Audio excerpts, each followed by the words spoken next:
नारायणसमारम्भां व्यासशङ्करमध्यमाम् अस्मदाचार्यपर्यन्तां वन्दे గురుపరంపరాం. దివ్యాత్మస్వరూపులైన ప్రియ ఆత్మ బంధువులారా, మనం కొంతకాలంగా ఈ ఆధ్యాత్మిక ప్రవచనములను జరుపుకుంటున్నాము. ఇందులో భాగంగా 4 యోగముల గురించి ప్రస్తావన: మంత్రయోగము, లయయోగము, హఠయోగము, రాజయోగము. అసలు యోగము అనగానేమి? యోగమును శబ్దమునకు అర్థమేమి? జగద్గురు శ్రీకృష్ణ పరమాత్మ భగవద్గీతలో యోగము అను శబ్దమునకు జీవాత్మ పరమాత్మ రెండూ ఒకటేనని గుర్తించడమే సమ్యక్ దృష్టినే యోగము అన్నారు. ఇక్కడ యోగము అంటే జ్ఞానమని కూడా చెప్తున్నారు, సాంఖ్యము అంటే జ్ఞానమని. ఇవి సాంకేతిక పదాలు, మనం బాగా అర్థం చేసుకోవాలి.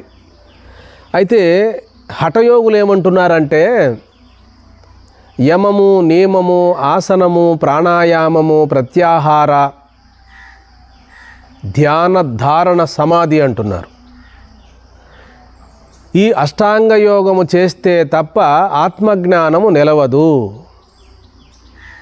ఆత్మజ్ఞానము నిలవాలి అంటే నిర్వికల్ప సమాధి స్థితిని పొందితే తప్ప ఊరిక చెప్పుకున్నంత మాత్రాన ఈ సాంసారిక బంధాలు తొలగవు. కేవలము చెప్పుకోవడమే కానీ ఇది అనుభవానికి రాదు అని చెప్పి సనాతన కాలము నుండి కూడా మన భారతావనిలో యోగులు భగవంతుని యోగము ద్వారా పొందాలనే ప్రయత్నించారు. కొంతమంది లయయోగము ద్వారా నాద బ్రహ్మోపాసన చేసి వాళ్ళు ముక్తిని పొందాలని ప్రయత్నించారు. కానీ ఈ ముక్తి నిజమైనటువంటి స్థితి కాదు.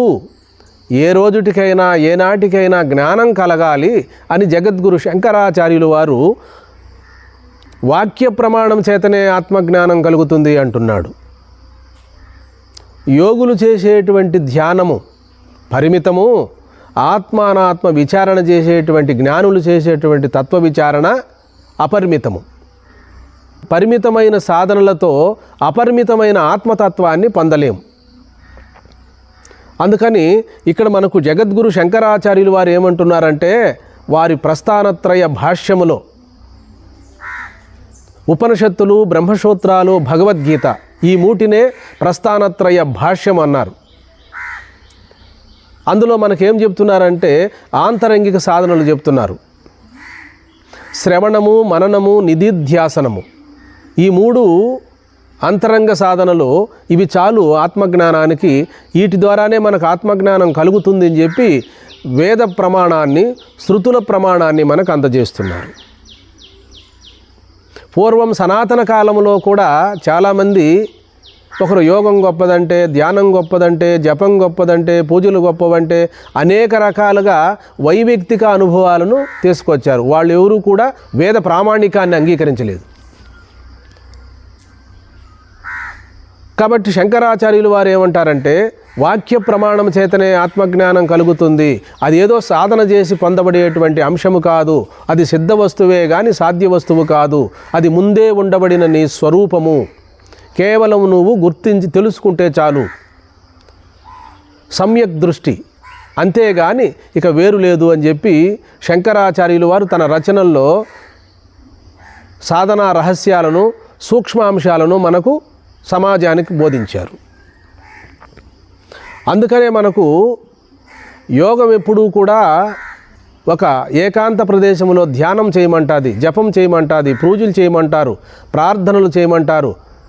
ఇవన్నీ చేసిన తర్వాతనే మనకు నిర్వికల్ప సమాధి కలుగుతుంది. ఆ నిర్వికల్ప సమాధిలో జ్ఞానము సుస్థిరమవుతుంది, స్థిరంగా నిలబడుతుంది అంటున్నారు.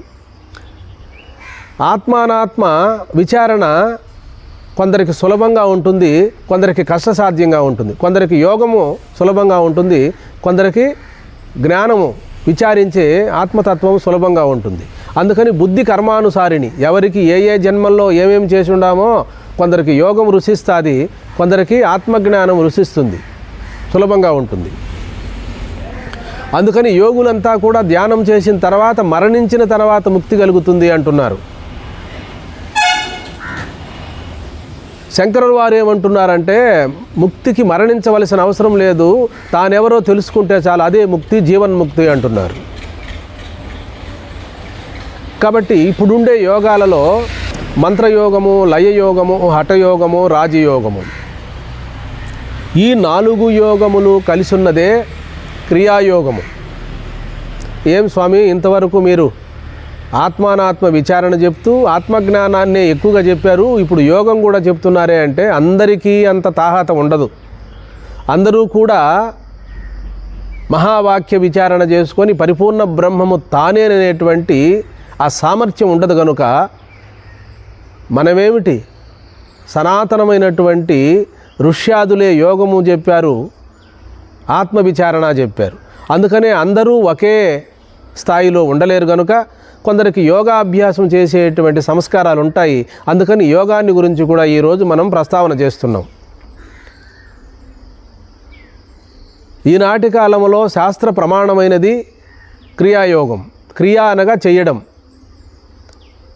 ఈ క్రియాయోగము ఎక్కడ ప్రారంభమవుతుంది అంటే క్రీస్తుకు పూర్వము 4000 సంవత్సరాలప్పుడు పతంజలి మహర్షి పతంజలి యోగ సూత్రాలు ఉన్నవి, అందులో ఉన్నవి క్రియాయోగం అనే శబ్దం అక్కడుంది. ఈ పతంజలి మహర్షి యోగ సూత్రాలకు భాష్యం రాశాడు ఒక మహానుభావుడు, సదాశివ బ్రహ్మేంద్ర స్వాములు వారు. వ్యాసులు వారు ఎట్లయితే వ్యాస సూత్రములు రచించారో దానికి భాష్యము జగద్గురు శంకరాచార్యులు వారు ఎలాగైతే భాష్యాన్ని రచించారో అలాగే యోగ సూత్రాలను పతంజలి మహర్షి రచించారు. ఆ యోగ సూత్రాలకు భాష్యాన్ని ఎవరు రచించారంటే ఆ మహానుభావుడే సదాశివ బ్రహ్మేంద్ర స్వాములు వారు ఆ పతంజలి యోగ సూత్రములకు భాష్యాన్ని రచించారు. వారు ప్రమాణాన్ని చూపుతున్నారు. యోగమే శరణ్యము, యోగము లేకుండా ఆత్మజ్ఞానాన్ని పొందలేరు, జన్మాంతర సంస్కారాలను తొలగించాలి అంటే యోగమే నీకేనాటికైనా శరణ్యము అని చెప్పి ఆ యోగమే వాళ్ళు ప్రమాణంగా చూపుతున్నారు. జగద్గురు శంకరాచార్యులు వారు 72 మతాలను ఖండించి ఆత్మజ్ఞానము తప్ప రెండోది కాదు అని చెప్పి శాస్త్ర ప్రమాణంతో చెప్తున్నారు. ఇక్కడ మనం గుర్తించాలి, యోగాన్ని ఎందుకు జగద్గురు శంకరాచార్యులు వారు తీసుకోలేదు అంటే యోగము, ధ్యానము, పూజలు, వ్రతాలు, ప్రార్థనలు ఇవన్నీ కూడా ఉపాసనలే, పరంపరా సాధనలే. అందుకని సాక్షాత్తు సాధనలు ఏమి అనగా శ్రవణము, మననము, నిధిధ్యాసనము, ఇవి మాత్రమే సాక్షాత్తు సాధనలు. ఇవి శాస్త్రము అంటే మనకు వేదమే, ఉపనిషత్తులే. ఆ ఉపనిషత్తులు వేదాంతమని చెప్పబడినవి. వేదములకు అంతిమ భాగం ఉన్నదే వేదాంతము, అవే ఉపనిషత్తులు. కాబట్టి ఇవన్నీ కూడా ఉపాసనలు. కాబట్టి భగవంతుడు వేరు, నేను వేరు అనేటువంటి దగ్గర నుండి ప్రారంభమవుతాయి. జ్ఞానం అలా కాదు, కేవలం వాక్య ప్రమాణం చేతనే కలుగుతుంది మనకు ఆత్మజ్ఞానం. కాబట్టి ఇప్పటి కాలంలో యోగం ఏదైనా ఉందా అంటే అది క్రియాయోగమే. ఆ క్రియాయోగం ఏమిటి అంటే యోగులు చెప్పేటువంటి కుండలిని శక్తి, యోగంలో ఉన్నదంతా కూడా కుండలిని శక్తి యొక్క గొప్పతనమే. కాబట్టి యోగములన్నీ కూడా పరంపరా సాధనలే కానీ ఆత్మజ్ఞానమే శ్రేష్టమైంది. ఈ క్రియాయోగము అనగా ఏమిటి అంటే మూలాధారము నుండి ప్రాణశక్తిని పైకి తీసుకెళ్ళి భ్రూమధ్యములో నిలిపి అక్కడి నుండి కాలక్రమేపీ జీవ బ్రహ్మైక్య స్థితిని పొందడం, జీవాత్మను పరమాత్మతో ఐక్యానుసంధానం చేసుకొని నిర్వికల్ప సమాధిని పొందమంటారు యోగులు.